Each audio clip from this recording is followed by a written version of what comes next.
Ang Katipunan. Mayaman sa kasaysayan, nag-ukit ng isang malalim na pagkilala at pagmamahal para sa Pilipinas. Saan nga ba nanggaling ang sagisag na ginagamit nito? Pebrero noong taong 1895, naglayon ang nooy 21 anyos na si Andres Bonifacio na maipagiganti ang pagkakapatay sa tatlong paring martir na sila Mariano Gomez, Jose Burgos at Jacinto Zamora. Sinisisi ni Bonifacio ang Espanya sa pangyayaring ito na naganap noong 1872. 1895, Biyernes Santo.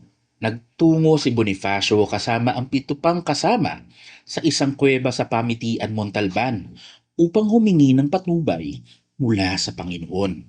Kasama sila Faustino Manialang, Emilio Jacinto, Aurelio Tolentino, Guillermo Masangkay, Francisco del Castillo, Valeriano Dalida at Pedro Zabala.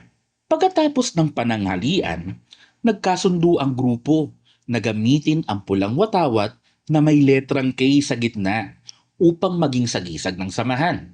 Ang pagkakasulat ng letrang K ay base sa lumang alpabetong Tagalog. Ayon kay Masangkay, natutunan niya ito noong natuto siya ng alibata mula sa isang Isabelo de los Reyes, isang kilalang manunulat at manunula.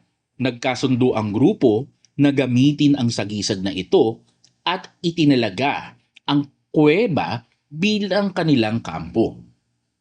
Isinulat sa mga dingding ng kuweba ang katagang Viva la Independencia de Pilipinas at sa ibaba nito ay ang pangalan nila Bonifacio at ng mga kasama nito.